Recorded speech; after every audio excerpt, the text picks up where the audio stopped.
jour bi étudiants yi lakkee université te ñi génnoon pour ñëw di lakk si DAF ak direction des élections ñëw nañu ba RI 3 sama élément yi fa nekkoon wooma nañu foule bi bëri na te seen capacité matatul 30 minutes naa indi renfort bi ma ñëwee seen RI 6 gis coggol gi fees ba yegg si marché Gueule Tapée ma ne xam ne ñii samay attaqué de face du sotti ma ne sama lieutenant bi fi nekkoon téel ma position bi ma jël corniche ñii il faut nga wër leen ndomba si laa jaaree marché Gueule Tapée jël leen par derrière mu am 2 fronts ñoom ñu jaaxle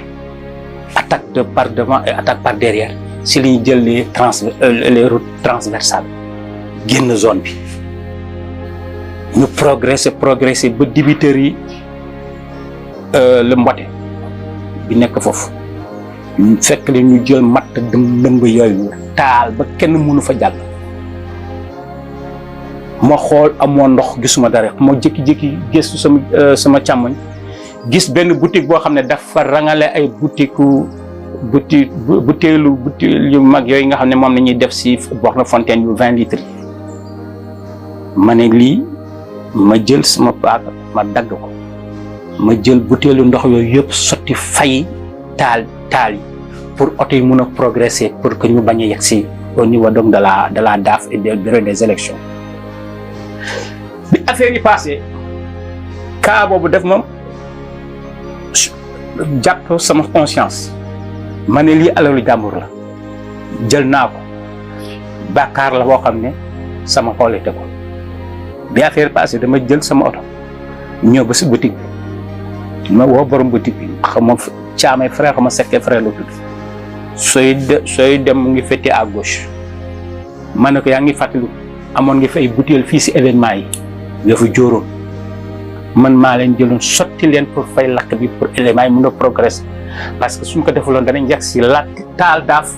taal bureau des élections élection di am Sénégal nekk su juuti lii maa ko yëkkati pour baaloo la ko ak waa ji ne ma may naa la ko si xol bi sedd soo ko defaloon sama boutique sax dañ ko naroon lakk am na yu bëri mënuñu ko wax duñ ko wax dañuy sant yàlla ba Sénégal dale j'ai eu à faire 2 missions au Niger Mali Congo dëkk yooyu ñooñu gën a développé fab si recherche dem naa diggante Mopti Yuwaru Tenenku lim fa gis ci cheptel ma ne le Mali à lui seul pouvait ravitailler toute l'Afrique en viande en lait et en peau mais dëkk boobu mënul dem ngir insécurité Congo bi nga xam ne maa nekkoon au nord Kivu soo gisee seen richesse seen sous-sol c'est le seul pays bu ma gis où les poissons meurent de vieillesse mais dëkk boobu du dem ngir insécurité ma ne leen nañu fexe pour que Sénégal bañ a nekk ci insécurité kuy woote fitna da nga xamul fitna wala mosoo dugg ci fitna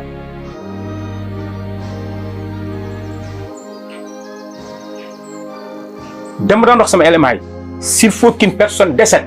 pour que ce Sénégal reste debout que ça soit moi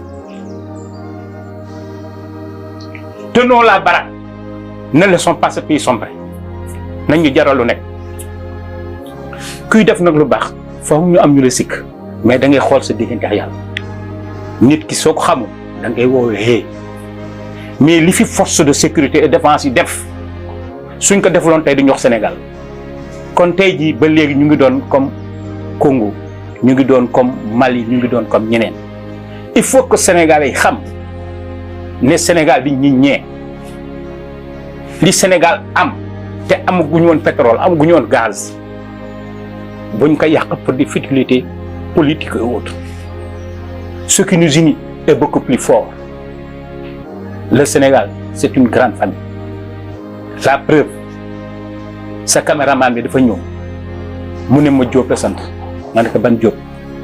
déjà mbokk feeñ sama diggante ak moom.